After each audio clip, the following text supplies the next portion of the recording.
नमस्कार, आप देख रहे हैं काल चक्र। मैं हूं दिव्या अग्रवाल और मेरे साथ हैं प्रश्न कुंडली विशेषज्ञ पंडित सुरेश पांडे जी। बहुत बहुत स्वागत है पंडित जी आपका। पंडित जी की सलाह मानेंगे तो कभी नहीं पछताएंगे। सुखी जीवन के राज बताएंगे पंडित सुरेश पांडे जी आज। जी हाँ, अगर आपको भी लाइफ में अब तक असफलता, उदासी, नुकसान और परेशानियां उठानी पड़ी हैं तो घबराइए नहीं, क्योंकि आज पंडित सुरेश पांडे जी आपको आपकी राशि अनुसार सलाह देने वाले हैं। साथ ही आज 12 राशि वालों को पंडित जी खास उपाय भी बताने वाले हैं, जिसे करने के बाद मिलेगी निरोगी काया, घर आएगी माया, संतान होगी आज्ञाकारी और आप बनेंगे भाग्यशाली। अपने वर्तमान और भविष्य को बेहतरीन बनाने के लिए पूरे 1 घंटे बने रहिएगा हमारे साथ और ध्यान से देखिएगा आज का कालचक्र। राशियों की चर्चा को शुरू करें उससे पहले पंडित जी, मन में एक सवाल है, ये राशियां कहां से उत्पन्न हुई, कैसे आया मेष, वृषभ, किस तरीके से, और उसको कितना हम सत्यता उसकी माने? बेटा ऐसा है, हमारे ऋषियों ने, मुनियों ने, महर्षियों ने इस अंतरिक्ष का गहन अध्ययन किया। अंतरिक्ष को उन्होंने 108 स्वरूपों में बटा हुआ पाया और जब उन 108 को देखने का उन्होंने प्रयास किया तो चारों की एक सिमिलरिटी दिखी। तो वो 108 जो थे वो चरण हुए और जो 4 की सिमिलरिटी हुई 27 जगह पे, वो 27 नक्षत्र बन गए। और जब उस पे ध्यान किया गया तो उन 27 नक्षत्रों से 2.25 नक्षत्र के माने 9 चरण से एक चित्र, एक आकार उभरा। जैसे पूरब दिशा से शुरू हुआ, पहला आकार उभरा भेड़ का, भेड़ के स्वरूप का, उसको मेष राशि कह दिया गया। अच्छा। दूसरा आकार निकला बैल का, उसको वृषभ राशि कह दिया। तीसरा आकार उभरा स्त्री और पुरुष के सम्मिलित स्वरूप का, उसे मिथुन राशि कह दिया गया। इसी तरह से मतलब कि कर्क राशि, शेर के आकृति को सिंह राशि, कन्या के आकृति को कन्या राशि, तराजू के आकृति को तुला राशि, बिच्छू के आकृति को वृश्चिक राशि, धनुष के आकार को धनु राशि, ऐसे राशियों की कल्पना की गई है। और ये राशियां अंतरिक्ष में विद्यमान, और इनको हमारे ऋषि मुनियों ने देख करके जो है और अनुमान लगा करके और इसकी सत्यता की परख की। रही बात प्रकट कैसे हुई, क्या इसकी सत्यता है, तो देखो, मैं पूछता हूँ, इस दुनिया में बड़े बड़े विद्वान हुए ना, लेकिन आज तक हिंदी के वर्णमाला के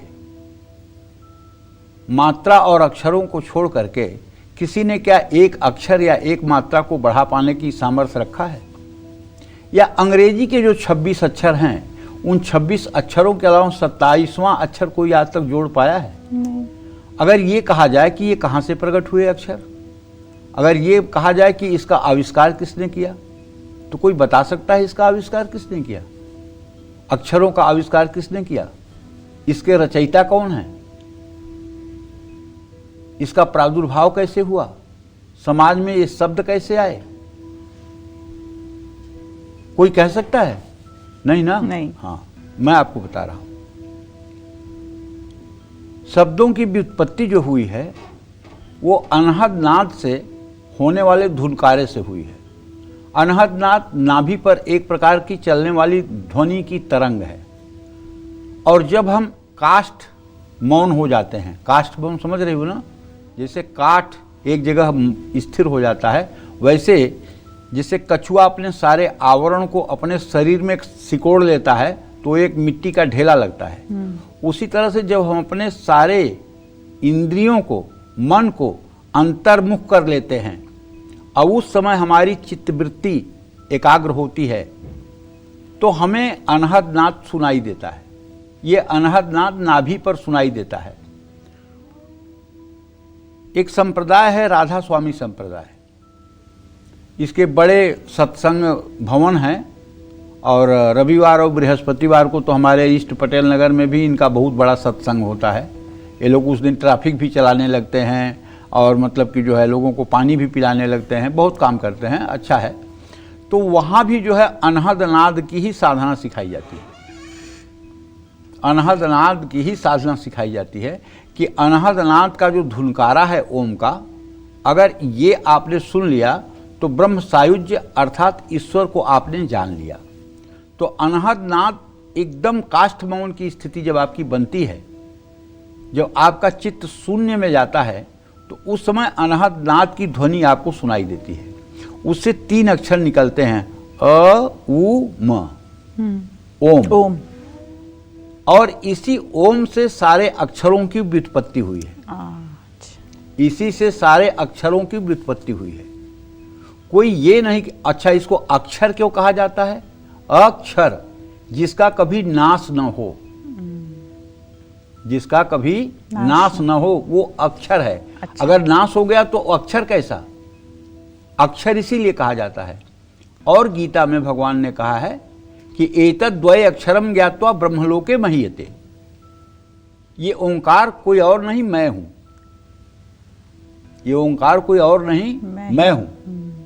इसलिए जो साधक हैं वो ओम नाम का जप करते हैं, राम नाम का जप करते हैं, ओ से श्वास को अंदर ले जाते हैं, म से श्वास को बाहर ले आते हैं, और यही 12,000 की संख्या जब इस प्रकार के जप की हो जाती है तो 12 महीने में ही ईश्वरानुभूति हृदय में होने लगती है।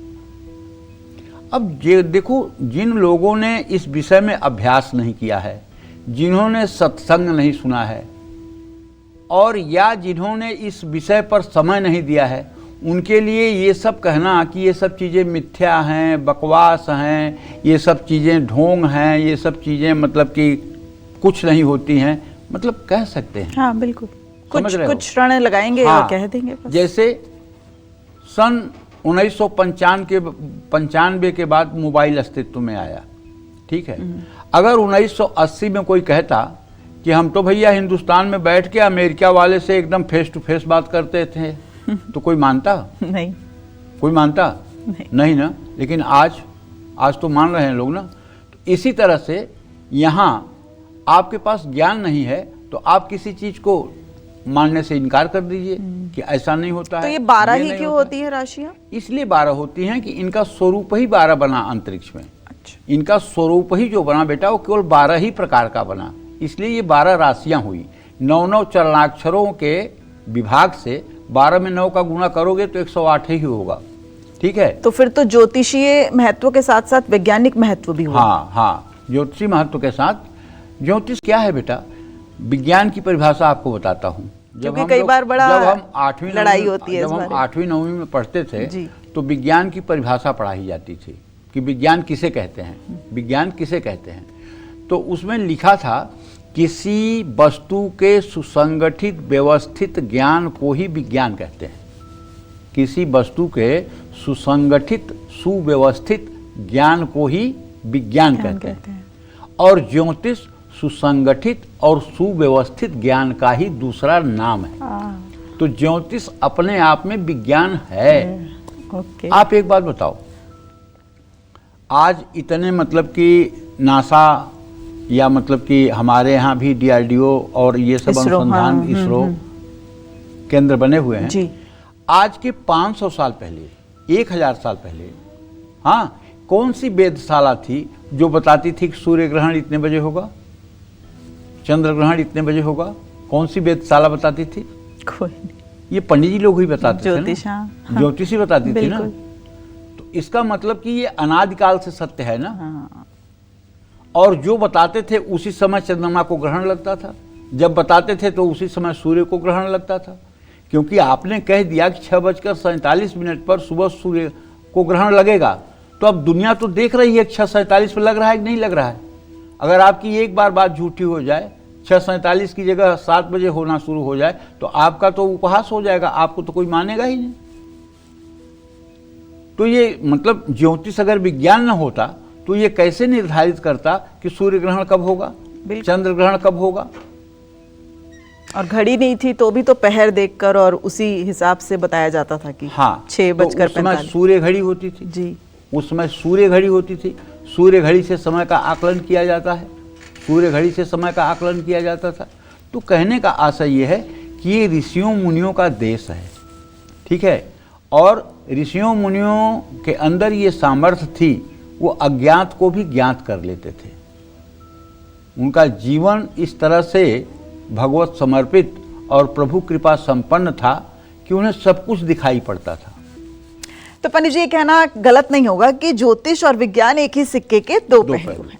तो चलिए पंडित जी आज राशि अनुसार बेहद दिलचस्प जानकारी देने वाले हैं और अपनी इस चर्चा को शुरू करते हुए सबसे पहले बात करते हैं मेष राशि वालों की। मेष राशि वाले अपने समय को बेहतरीन बनाने और तरक्की पाने के लिए कौन से खास उपाय करें, साथ ही वो कौन सी सलाह है जो पंडित जी आज मेष राशि वालों को देने वाले हैं, आइए जानते हैं। जो मैंने आपको राशियों का वर्गीकरण बताया कि 12 भागों में राशियां बटी हैं, तो पहले वर्गीकरण का जो नाम है वो मेष राशि है। उसके अक्षर जो है चू चे चो ला ली लू ले लो अ, इन 9 अक्षरों को मिलाकर बना है। मनुष्य के शरीर में मेष राशि का स्थान मस्तक पर होता है। मेष राशि का स्वामी ग्रह मंगल होता है। सूर्य और गुरु मेष राशि के स्वामित्व में पूरब दिशा में होते हैं। मेष राशि वालों के लिए 3 मुखी और 1 मुखी रुद्राक्ष शुभ होता है। मेष राशि वालों को भगवान सूर्य को नियमित जल अर्पित करना चाहिए। सूर्य की उपासना से आपको तरक्की और सकारात्मक ऊर्जा प्राप्त होती है। मेष राशि वाले के भाग्येश बृहस्पति देव हैं। ऐसे में भाग्योदय और आर्थिक उन्नति के लिए श्रीहरि विष्णु की पूजा जरूर करनी चाहिए। आत्मविश्वास बढ़ाने के लिए और कष्टों से मुक्ति पाने के लिए मेष राशि वालों को हनुमान जी की पूजा जरूर करनी चाहिए। हनुमान जी साहस, बुद्धि, ज्ञान, ब्रह्मचर्य के प्रतीक हैं। और मेष राशि के जातकों को चाहिए किसी से मुफ्त में कोई उपहार न लें, वरना आपकी उन्नति प्रभावित हो जाएगी। और कभी भूल करके भी चाहे जो हो जाए, भाई और पिता से विवाद बिल्कुल न करें। आंत सफा रहे, अच्छा खान पान रखें, दांत सफा रहे, इसके लिए समय से दातून ब्रश मंजन करें। घर आए मेहमानों को केवल पानी न रखें, उसके साथ कोई मिठाई जरूर रखें, चाहे वो स्वीकार करें या न करें। और मेष राशि के स्वामी मंगल हैं, इसलिए मेष राशि के जातक थोड़ा सा शार्ट टेम्परामेंट होते हैं। 1 मिनट के लिए इनके अंदर बड़ा तेज वाला गुस्सा आता है। जैसे इनको भूख लगेगी ना, तब भी इतना गुस्सा कर देंगे कि किचन में खड़ी महिला कांप जाएगी थर थर। अरे देर कर रही हो, इतना देर कर रही हो। इनको गुस्सा आता है। भूख लगने पर ये भूख नहीं बर्दाश्त कर पाते मेष राशि वाले। ये मैं अपना अनुभव आपको बता रहा हूँ। बहुत तेज चिल्लाते हैं। और या छोटी बात भी हो तो ये दिल में कुछ रखते नहीं हैं, अपनी भड़ास तुरंत निकाल देते हैं। लेकिन ये अपने हृदय में किसी के लिए दूषित भाव नहीं रखते, किसी के लिए बदले की भावना नहीं रखते, किसी के लिए ये नहीं रखते कि मतलब कि हम अब इसका मज़ा चखाएंगे या बदला लेंगे। नहीं, ये गुस्सा करने वाले ज़रूर होते हैं, मुंह पे बोलने वाले ज़रूर होते हैं, लेकिन माफ़ करने वाले भी होते हैं। ये मेष राशि के जातकों के लक्षण हैं। अगर मेष राशि का कोई जातक हनुमान की उपासना करता रहे और समय समय पर मंगल के मंत्रों का भी जप करे और यथासंभव वर्णाश्रम के आधार पर ब्रह्मचर्य का भी पालन करे, तो ऐसा जातक निश्चित रूप से पृथ्वी पर यशस्वी होता है। इसमें कोई संदेह नहीं है। जय मां विंध्यवासिनी।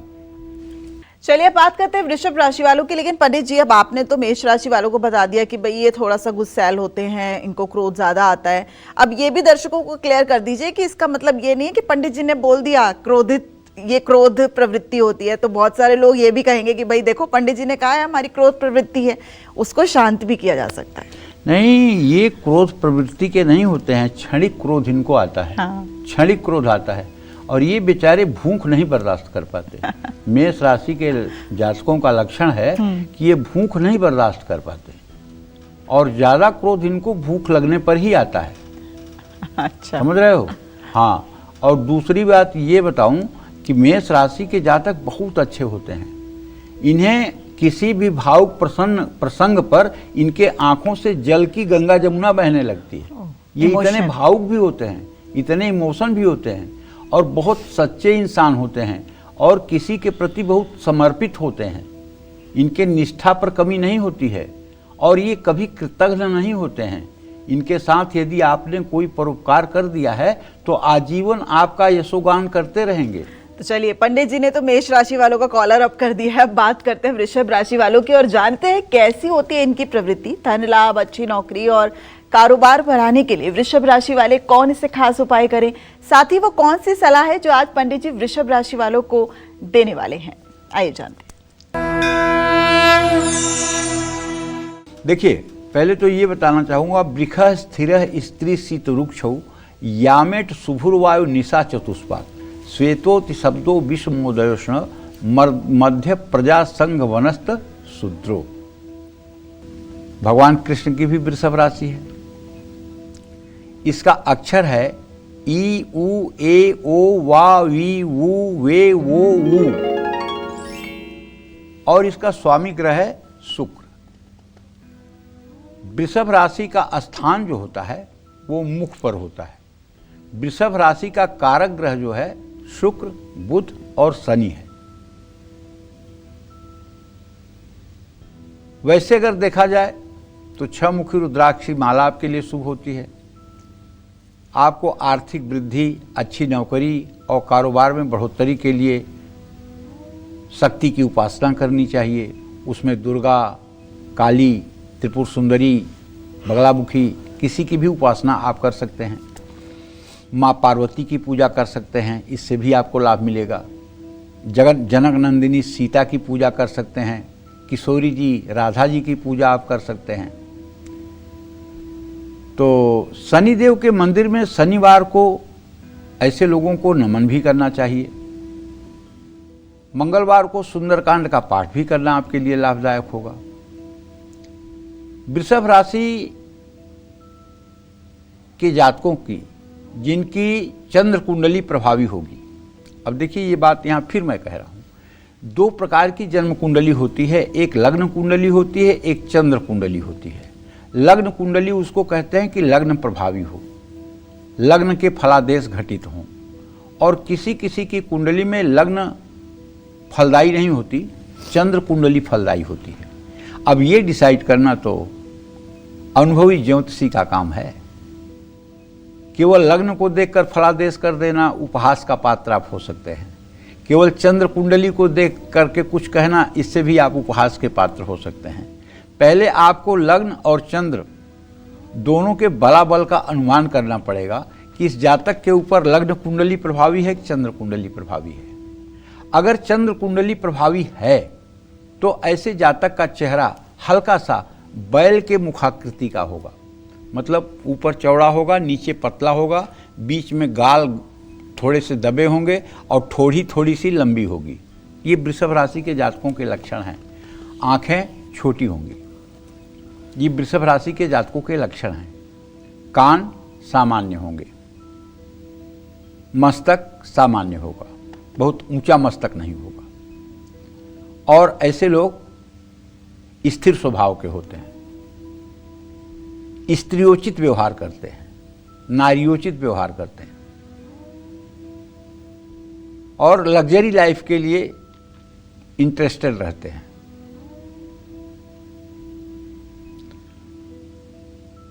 इनके कम ही संतान पैदा होते हैं, बहुसंख्यक संतान के पिता या माता नहीं बन पाते। तो वृषभ राशि के जातकों को मैं कहना चाहूँगा, चूंकि आपका राशि स्वामी शुक्र है और कभी कभी वृषभ राशि के जातकों में शुक्र का ज़्यादा प्रभाव देखा जाता है। शुक्र इंद्रियों को चलायमान भी करता है। दिव्यांगना वाहन वस्तुभूषा चिंता तु कार्य भ्रूणा बुधेंद्री।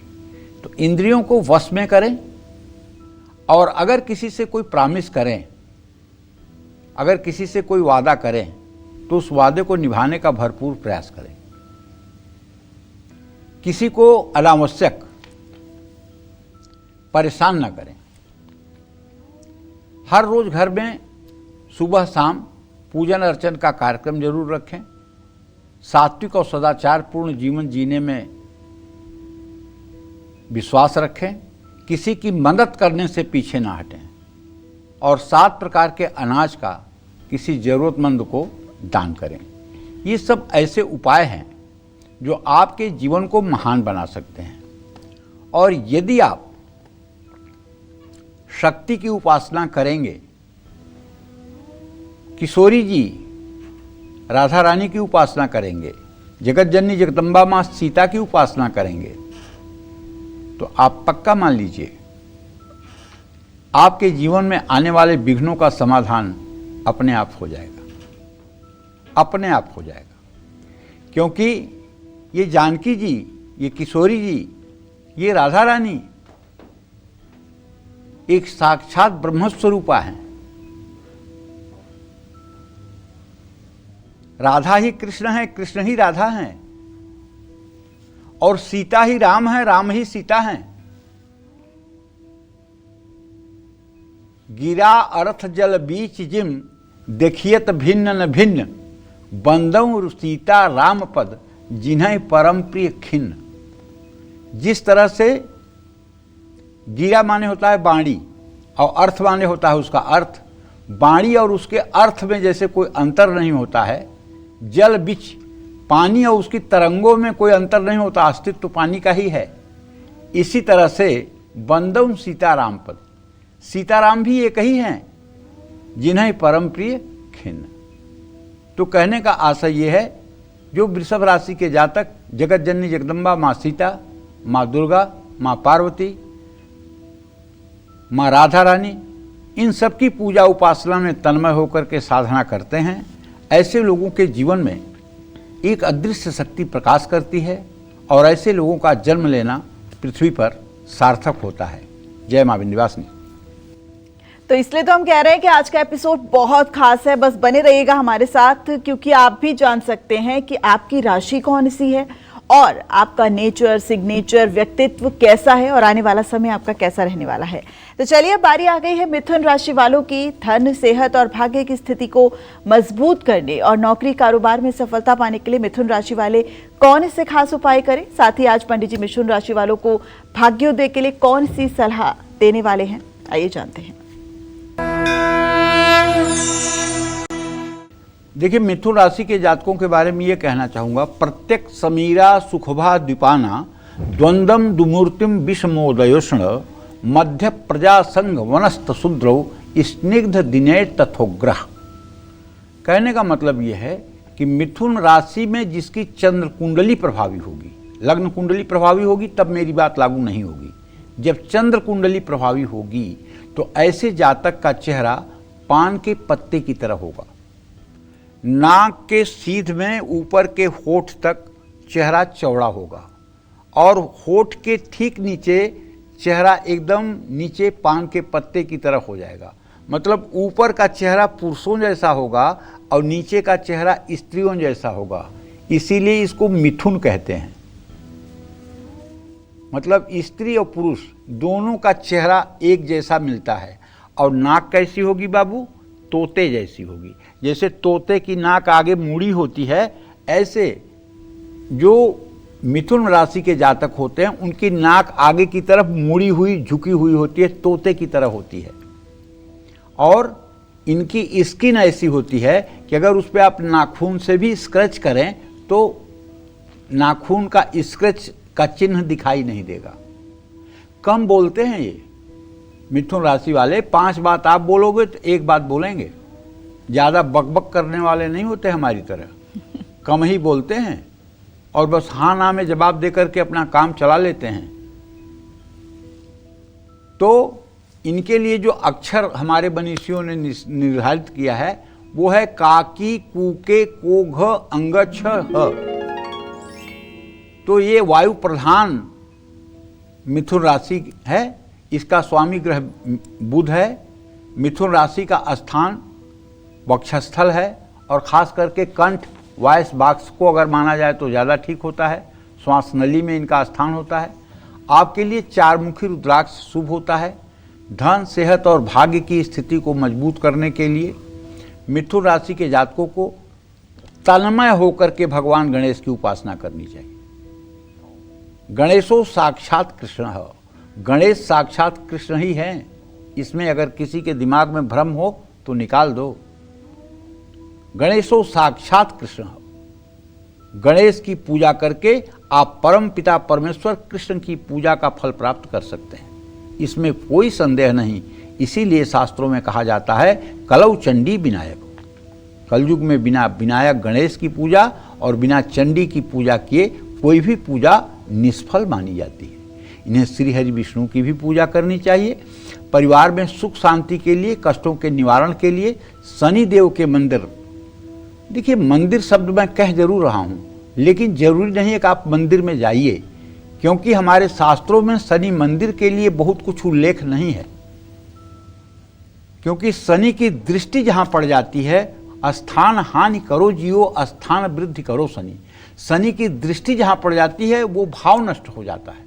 अगर वो भाव नष्ट हो जाता है कुंडली में, तो शनि की दृष्टि के सामने जब आप जाएंगे तो आप कैसे नष्ट होने से बचेंगे। हो सकता है मेरी मूर्खता हो, मैं अपने मन की बात कह रहा हूँ, लेकिन मेरा विचार यही है। बचपन से देखता आ रहा हूँ कहीं शनि मंदिर नहीं, और अब पिछले 15 सालों में देख रहा हूँ कि कोई ऐसी मंदिर नहीं जिसके बाहर शनि देव नहीं।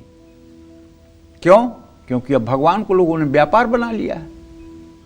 भगवान अब व्यापार और आमदनी के एक जरिया बन गए हैं। वहाँ 10-20 लीटर सरसों का तेल चढ़ जाएगा, 1500 रुपये आ जाएंगे, सिक्के आ जाएंगे, तो मतलब कि एक आमदनी का जरिया बन गया। और खर्चा क्या करना है? 2-4 हज़ार रुपये की एक काली मूर्ति मंदिर के बाहर रखनी है। डर नहीं है किसी को शनिदेव से। हाँ, कलयुग का आदमी बड़ा निर्भय हो गया है, डर नहीं है, चाहे जो विपत्ति भोगनी पड़े, और भोगे भी हैं लोग। शनि के नाम पर दुकानदारी करने वाले लोग ऐसे भोगे हैं कि दुर्गति शब्द भी उनके लिए छोटी पड़ गई है। आप अगर समझ सकते हो तो समझते होंगे। इसलिए हमारा सलाह है कि ज़्यादा से ज़्यादा शनिदेव की पूजा पीपल के पेड़ के नीचे करनी चाहिए और शनिवार को करनी चाहिए। सिंगलापुर में एक शनिदेव का मंदिर है, शनिदेव का स्थान है, मंदिर नहीं है, शनिदेव का स्थान है। वहाँ 2 केवल पत्थर की शिलाएं खड़ी हैं काली काली, और उन्हीं पर जाकर के लोग तेल का अभिषेक करते हैं। लाल वस्त्र धारण करके वहीं जाके लोग अभिषेक करते हैं, जबकि उससे बड़ा शनिदेव का तो कोई स्थान आप मान ही नहीं सकते पृथ्वी पर। क्यों? क्योंकि वहां किसी भी घर में आपको चौखट और दरवाजा नहीं मिलेगा। चाहे वो बैंक हो, चाहे किराने की दुकान हो, चाहे रेस्टोरेंट हो, चाहे हॉस्पिटल हो, वहां किसी मतलब कि ऑफिस में, किसी दुकान में, किसी घर में आपको चौखट दरवाजा नहीं दिखाई देगा। बहुत ज्यादा अगर किसी ने कोशिश किया है तो एक पर्दा टांग दिया होगा अपने दरवाजे पर। इससे ज्यादा तो मुझे कुछ नहीं दिखाई दिया, क्योंकि मैं भी वहां गया हूं। और मान्यता है कि वहां चोरी करने वाला व्यक्ति 5 किलोमीटर के बाहर जा नहीं सकता। जाने का प्रयास करेगा तो नेत्र की ज्योति समाप्त हो जाएगी। और आज भी वहां अगर ऐसा कुछ होता ना, तो आज भी वहां दरवाजे क्यों ना लगते, चौखट क्यों ना लगती। अगर आप अभी तक नहीं गए हैं कभी, तो एक बार आपको नासिक से लगभग 65 किलोमीटर की दूरी पर है सिंगलापुर, यहां जाना चाहिए। भारत का एक अलौकिक स्थान है, इस स्थान पर आपको जाना चाहिए। इससे आपको अपने धर्म पर आस्था का एक कलेवर मजबूत होता हुआ दिखाई देगा। मिथुन राशि के जातकों को ज़्यादा स्पाइसी मसालादार भोजन या मांसाहार से तो बिल्कुल परहेज करना चाहिए। और मिथुन राशि के जातकों को चाहिए कि घर में पंछी या कोई मछली भी न पालें। मुख्य द्वार पर मनी प्लांट न लगाएं, इसे अगर लगाना हो तो साउथ ईस्ट के डायरेक्शन में लगाएं। और चमड़े की वस्तुओं का उपयोग जीवन में कम से कम करें। जय मां विंध्यवासिनी। तो मिथुन राशि वाले तो अपने बारे में सब कुछ जान गए होंगे। तो चलिए अब बात करते हैं कर्क राशि वालों की। कर्क राशि वाले लोग अपने भाग्योदय के लिए कौन से खास उपाय करें, साथ ही पंडित जी की बताई हुई वो कौन सी सलाह है जो कर्क राशि वालों को अपने जीवन में हमेशा काम आएगी। आइए जानते हैं। देखिए, कर्क राशि के जातक जो होते हैं, जैसे प्रभु श्री राम कर्क राशि के थे, तो कहने का मतलब कर्क राशि के जातकों का अक्षर है ही, हु, हे, हो, डा, डी, डू, रे, डो। ये जल तत्व प्रधान कर्क राशि है। इसका स्वामी ग्रह चंद्रमा है। इनका चंद्र कुंडली प्रभावी होने पर इनका चेहरा जो है चौकोर होता है। इनका माथा उठा फुला हुआ होता है। इनका स्वरूप आकर्षक और दूसरे को आह्लादित करने वाला होता है। वे सुंदर और अति सुंदर होते हैं। इनके अंदर नेतृत्व की अद्भुत क्षमता होती है। लोगों को दिशा देने की और नीति निर्धारण करने की एक अद्भुत क्षमता होती है। इसका राशि स्वामी चंद्रमा है और इस राशि में जब मंगल आता है तो नीच राशि का हो जाता है। हृदय इसका स्थान है। ऐसे लोगों के लिए दो मुखी रुद्राक्ष लाभकारी माना जाता है।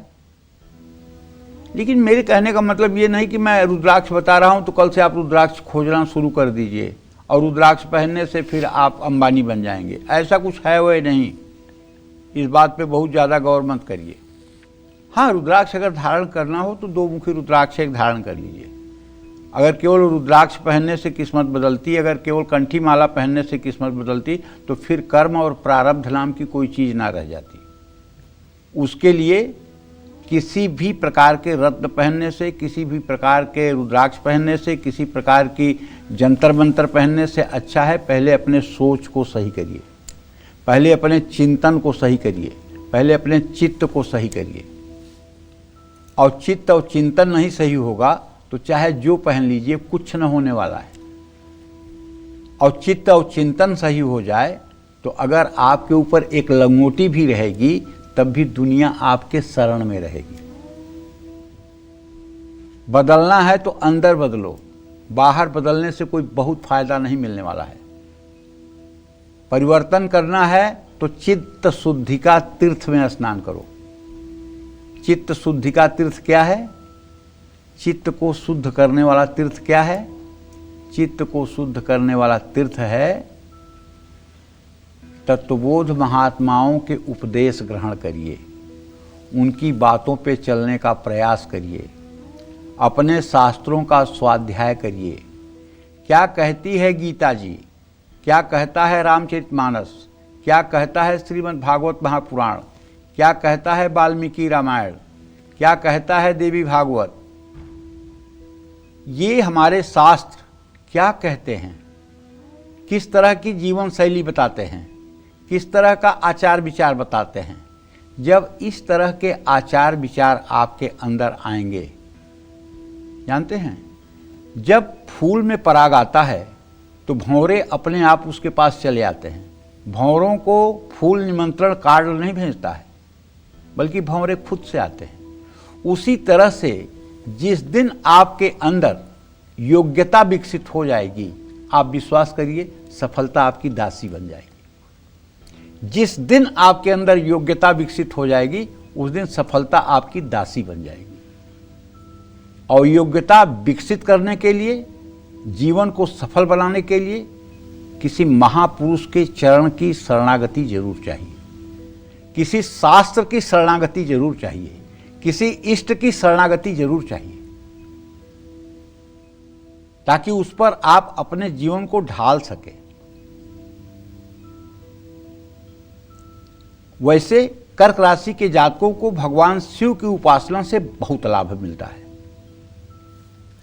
रुद्राक्ष की माला पर हर दिन अगर आप ओम नमः शिवाय का यथासंभव जप करें तो निश्चित रूप से आपका व्यक्तित्व निखरेगा। मंगल आपके लिए योग कारक ग्रह है। ऐसे में आपको आर्थिक उन्नति के लिए हनुमान जी की भी पूजा उपासना करनी चाहिए। हनुमान जी एकादश रुद्र हैं, ये भी भगवान शिव के ही स्वरूप हैं। भाग्य को बल देने के लिए भगवान श्री राम की आराधना करना चाहिए। नित्य राम रक्षा स्तोत्र का पाठ करना चाहिए। जल्दबाजी में और कम उम्र में विवाह भी नहीं करना चाहिए। धार्मिक स्थान में नंगे पैर जाएं। माँ का सम्मान करें। अपने गुप्त बातें किसी को ना बताएं। देखिए, जहाँ तक मैंने विवाह की बात की, मैं ये कहना चाहता हूँ, देश काल परिस्थिति के अनुसार, देश काल परिस्थिति के अनुसार विवाह की आयु सीमा तय होती है। जैसे आज भारत में कानून बन गया है कि 21 साल के पहले विवाह करना एक प्रकार से कानूनी अपराध है, लेकिन आज के 50 साल पहले जब हमारी शादी हुई थी तो उस समय तो मैं 14 साल का था। उस समय ऐसा कोई कानून नहीं था। भगवान राम का जब विवाह हुआ था तो भगवान राम की उम्र 15 साल थी। ऐसा वाल्मीकि रामायण में साफ साफ वर्णन आता है। यही बात वाल्मीकि रामायण में वाल्मीकि जी लिखते हैं और यही बात राजा दशरथ कहते हैं कि मेरा कुमार राम 16 में 1 साल कम है। तो 16 में 1 साल कम होगा तो कितना होगा? 15 ही होगा ना। तो भगवान राम कितने साल के थे विवाह के समय? 15 साल के। वाल्मीकि रामायण इसका प्रमाण है। और जगत जननी जगदम्बा मैया जानकी कितने साल की थी जानते हैं? 6 साल की थी, लेकिन वो देखने में 12 साल की लगती थी। और भगवान राम 15 साल के थे, लेकिन उनका लालन पालन ऐसा हुआ था कि वो देखने में 25 साल के लगते थे। जगत जननी जगदम्बा कितने साल की थी? 12 साल की थी जब विवाह हुआ था। तो देश काल परिस्थिति बहुत महत्व रखता है। अब आज उस बात को बढ़ावा देना अनुचित है ना, आज उस बात पे चलना अनुचित है ना। आज तो 25 साल तो न्यूनतम उम्र हो गई है विवाह करने की, जबकि अगर सही समय से विवाह कर लिया जाए, सही समय से परिवार बना लिया जाए, सही समय से परिवार के उत्तरदायित्व का निर्वाह शुरू कर दिया जाए तो बहुत सी बुराइयों से बचा जा सकता है। जय मां विंध्यवासिनी। चलिए अब बात करते हैं सिंह राशि वालों की। किन उपायों को करने से सिंह राशि वालों के भाग्य को बल मिलेगा, इनकी आर्थिक स्थिति बेहतर होगी और दिन रात इन्हें तरक्की मिलेगी। साथ ही पंडित जी इन्हें जीवन में सफल होने के लिए कौन सी सलाह देने वाले हैं, आइए जानते हैं। अब हम बात करेंगे सिंह राशि की। मतलब विश्व की सबसे मैग्नेटिक राशि अगर कोई है तो सिंह राशि है, ये कहने में कोई संदेह नहीं। वृश्चिक राशि को छोड़कर 10 राशि के लोगों को तो ये अंगुलियों पे ऐसे नचाते हैं जैसे कोई कठपुतली नचाए। ये जहां पहुंच जाएंगे ना, वहां 2 मिनट के अंदर अपना झंडा गाड़ देंगे। 2 मिनट लगता है इनको अपना झंडा गाड़ने में, अपनी पहचान स्थापित करने में। लेकिन वृश्चिक राशि का अदना सा भी अगर आदमी आ गया फिर इनकी दुर्गति हो गई। ये वहां से भागते फिरेंगे। मूढ़ चिंतामणि का श्लोक मैंने बचपन में याद किया था। सर्वेपि सिंहस्य वसे नराणाम बिनलिंगे नराणाम व्यवहारे ध्योगत। व्यवहार में देखना चाहिए कि सिंह राशि के जातक कैसे समाज पर अपना प्रभुत्व स्थापित करते हैं। और सिंह राशि के लोगों में बड़ा तारतम्य होता है, बड़ी एकता होती है।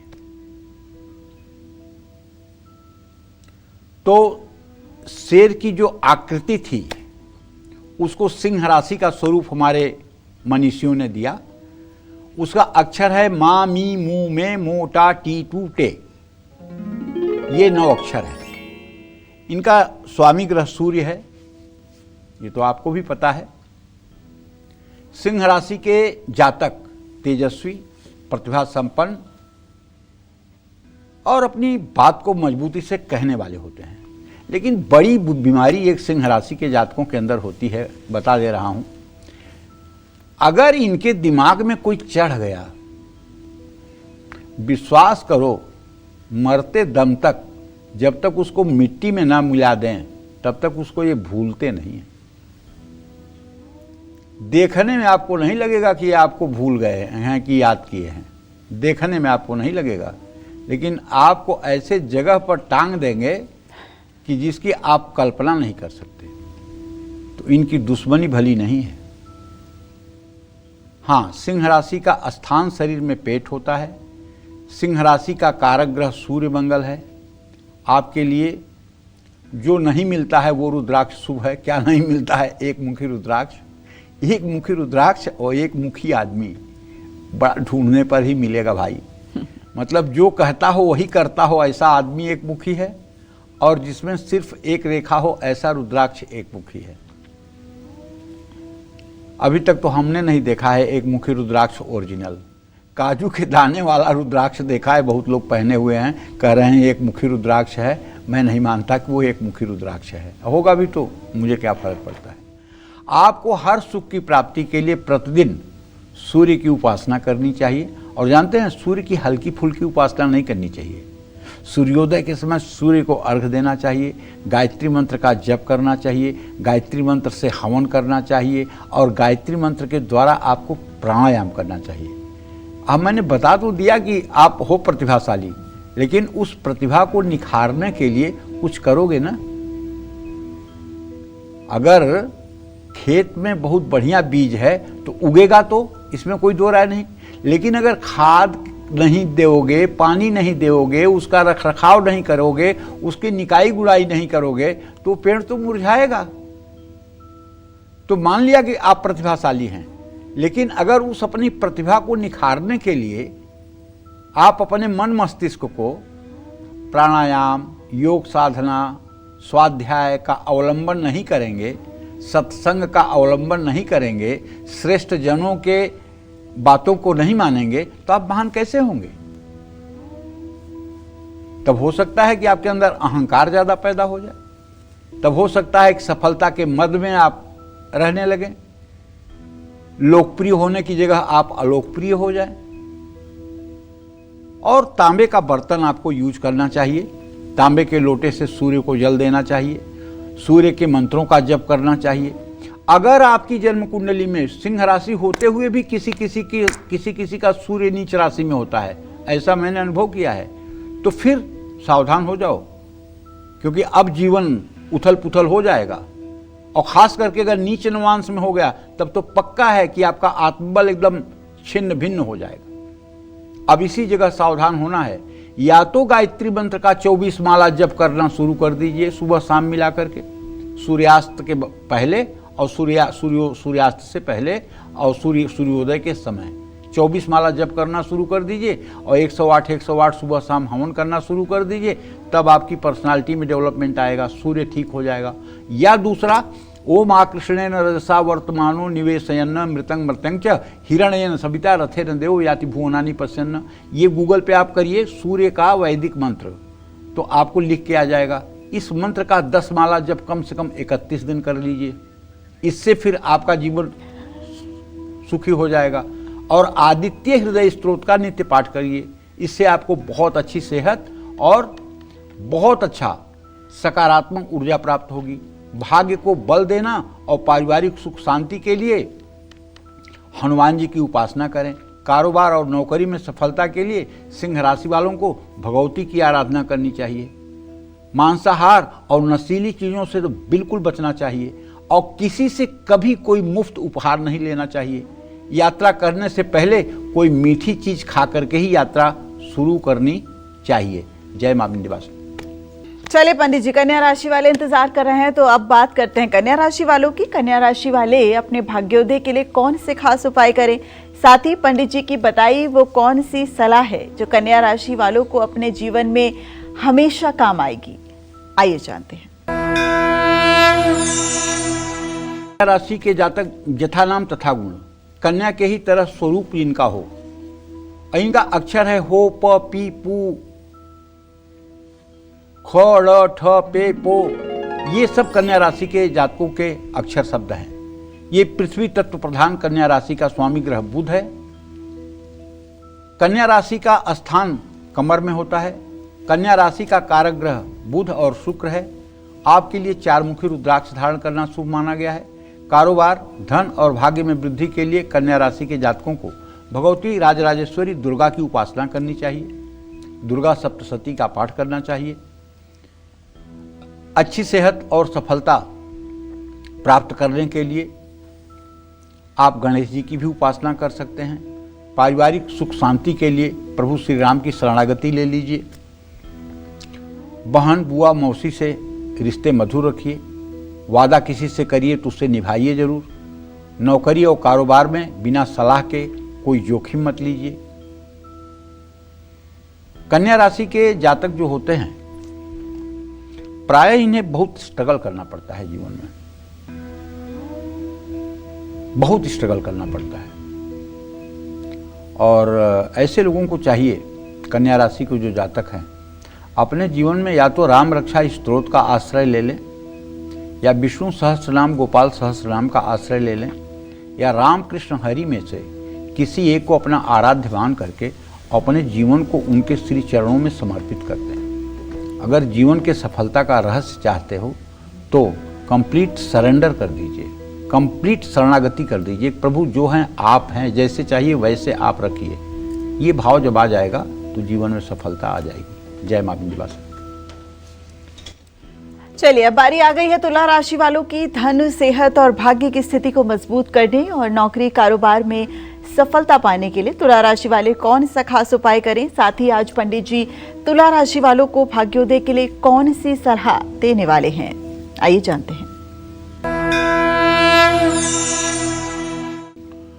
तुला राशि के जातकों के अक्षर हैं रा, री, रू, रे, रो, ता, ती, त्यू, टी, तू, ते। वायु तत्व प्रधान तुला राशि का स्वामी ग्रह शुक्र है। तुला राशि का स्थान यूरिनल मूत्राशय है। तुला राशि के कारक ग्रह शुक्र, शनि और बुध हैं। आपके लिए 6 मुखी रुद्राक्ष लाभकारी है। तुला राशि वालों को माँ दुर्गा का, माँ लक्ष्मी की उपासना करने से बहुत लाभ मिलता है। आपका योग कारक ग्रह शनि भी है। ऐसे में शनिदेव के मंत्रों का जप करने से भी आपके परिवार में सुख शांति आती है। बच्चों का भाग्य संवरेगा, संतान सुख की प्राप्ति होगी, वैवाहिक जीवन शुभ रहे, इसके लिए हर रोज सुंदरकांड का पाठ करें। कारोबार, सेहत और आत्मविश्वास के लिए गौरी जी की पूजा करें। अपने भोजन का कुछ हिस्सा गाय, कुत्ता, कौवे को दें। खट्टा कम खाएं और अपने घर और शरीर में साफ सफाई रखें। साफ बिना कटा फटा कपड़ा पहने। सुगंधित इत्र या परफ्यूम का प्रयोग करें। कर्म और मन से पवित्र रहें। तुला राशि के जातक अगर बिना धुला हुआ कपड़ा रोज न पहने, हर समय धुला हुआ कपड़ा पहने और जो कपड़ा एक बार निकाल दें दूसरी बार उसे यूज न करें, तो मैं दावे के साथ कहता हूँ आधा दुर्भाग्य तो आपका ऐसे दूर हो जाएगा। लेकिन कभी फटे हुए और उघड़ी हुई सिलाई के कपड़े अगर आप पहनेंगे तो आपका दुर्भाग्य उदय भी हो जाएगा, इसमें भी कोई दो राय नहीं है। इसलिए हर समय आपको जिन कपड़ों के रोएं उधड़े हुए हों या जिनकी सिलाई उघड़ी हुई हो या जो कटे फटे हों, ऐसे कपड़े को आपको भूल करके भी नहीं पहनना चाहिए। जय मां विंध्यवासिनी। तो तुला के बाद अब बारी वृश्चिक राशि वालों की। शारीरिक और मानसिक स्वास्थ्य के लिए वृश्चिक राशि वालों को किसकी पूजा करनी चाहिए? आर्थिक उन्नति और संपत्ति की प्राप्ति के लिए कौन सा उपाय करना चाहिए? साथ ही आज पंडित जी वृश्चिक राशि वालों को भाग्योदय के लिए कौन सी सलाह देने वाले हैं, आइए जानते हैं।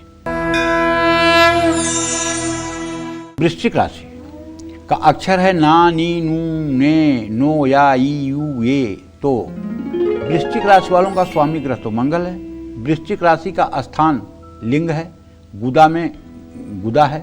इसके कारक ग्रह मंगल, गुरु और चंद्रमा हैं। आपके लिए 3 मुखी रुद्राक्ष शुभ माना जाता है। शारीरिक और मानसिक स्वास्थ्य के लिए आपको हनुमान जी की उपासना करनी चाहिए। हनुमान चालीसा, सुंदरकांड, बजरंग बाण, संकट मोचन हनुमान अष्टक का पाठ लाभदायक है। भाग्योदय के लिए शिव जी की उपासना करनी चाहिए। आर्थिक उन्नति और संपत्ति की प्राप्ति के लिए गुरुवार को केले के पेड़ की पूजा करनी चाहिए। किसी से मुफ्त में चीज़ें ना लें। बरकत का नाश होगा।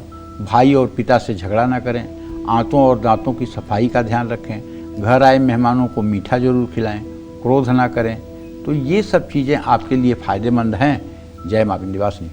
चलिए अब बात करते हैं धनु राशि वालों की। धन लाभ, अच्छी नौकरी और कारोबार बढ़ाने के लिए धनु राशि वाले कौन से खास उपाय करें, साथ ही वो कौन सी सलाह है जो आज पंडित जी धनु राशि वालों को देने वाले हैं, आइए जानते हैं। धनु राशि के जातकों का अक्षर है ए, यो, भ, भी, भू, ध, फ, ढ, भ। वायु तत्व प्रधान धनु राशि के स्वामी ग्रह गुरु हैं। धनु राशि का स्थान शरीर में जांग होती है। धनु राशि के कारक ग्रह चंद्रमा और गुरु हैं। आपके लिए 5 मुखी रुद्राक्ष धारण करना शुभ माना जाता है। अच्छी सेहत, आत्मविश्वास, पारिवारिक सुख, शांति और संपत्ति के लिए भगवान विष्णु या भगवान कृष्ण की उपासना करनी चाहिए। भाग्य को और बल देने के लिए सूर्य को नियमित रूप से जल चढ़ाना चाहिए। कारोबार में वृद्धि के लिए और सुखी वैवाहिक जीवन के लिए बुधवार को भगवान गणेश की उपासना करनी चाहिए। आपको चाहिए कि अगर आपकी धनु राशि है तो आप झूठ बोलने से बचें। खुद पर घमंड ना करें। अपने आचरण को हमेशा शुद्ध रखें। काले नीले रंग का कपड़ा भूल के भी न पहनें। पीपल के पेड़ में जल चढ़ाएं। हल्दी की गांठ अपने घर में रखें। और आपको अपना गुरु किसी सक्षम व्यक्ति को जरूर बनाना चाहिए और जिनके मार्गदर्शन और अनुशासन में आप रह करके अपने जीवन को सफल बनाएं। और आपको चाहिए कि रविवार को छोड़कर नित्य पीपल के पेड़ की सेवा करें और अपने जीवन में हो सके तो 8 पीपल के वृक्षों का रोपण भी करें, उनकी देखभाल भी करें। इससे आपका ये जन्म और अगला जन्म दोनों ठीक हो जाएगा। जय मां विंध्यवासिनी। चलिए अब बात करते हैं मकर राशि वालों की। मकर राशि वाले अपने समय को बेहतरीन बनाने और तरक्की पाने के लिए कौन से खास उपाय करें, साथ ही वो कौन सी सलाह है जो पंडित जी आज मकर राशि वालों को देने वाले हैं, आइए जानते हैं। देखिए, मकर राशि के जातकों को बताना चाहूंगा कि आपके लिए जो अक्षर हैं भो, जा, जी, खी, खू, खे, खो, ग, गी। पृथ्वी तत्व प्रधान मकर राशि वालों के स्वामी ग्रह हैं शनिदेव। मकर राशि का स्थान शरीर में दोनों घुटनों में है। मकर राशि का कारक ग्रह बुध, शुक्र और शनि है। आपके लिए भाई 7 मुखी रुद्राक्ष लाभदायक है।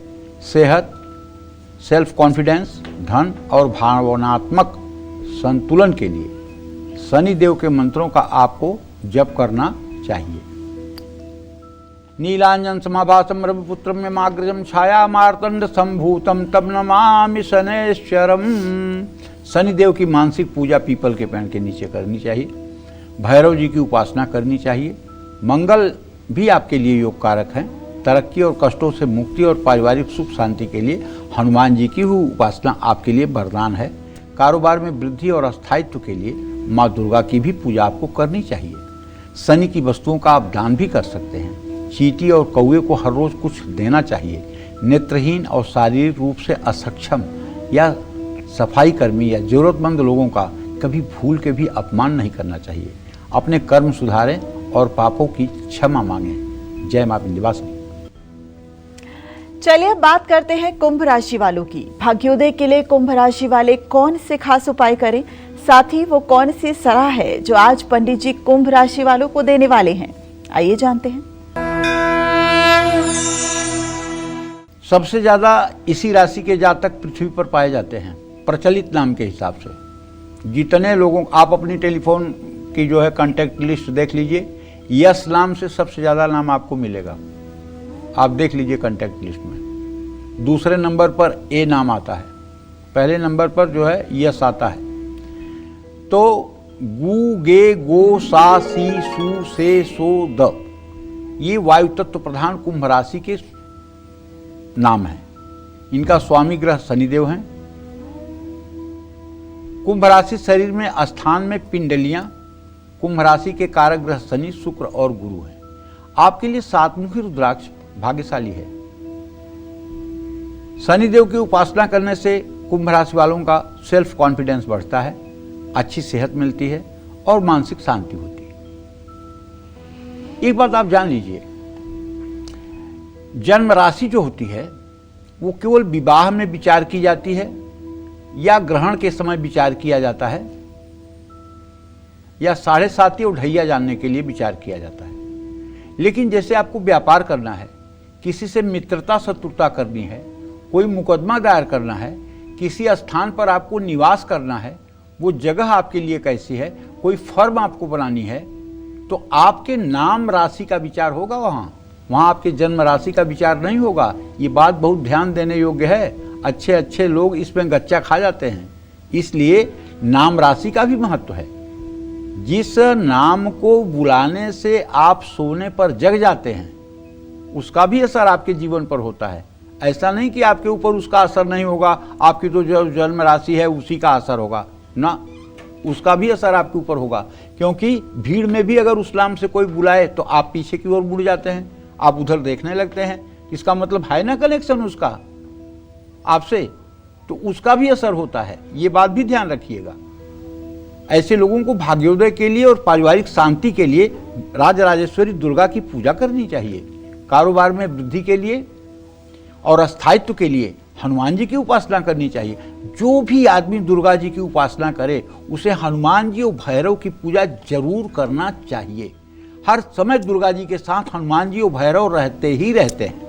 ऐसे लोगों को साफ सफाई पर ध्यान देना चाहिए। शनि की शांति के लिए महामृत्युंजय मंत्र का भी जप करना चाहिए। नेत्रहीन और शारीरिक रूप से असक्षम या सफाई कर्मचारी या कोई ज़रूरतमंद है तो उसका अपमान भूल के भी ना करें।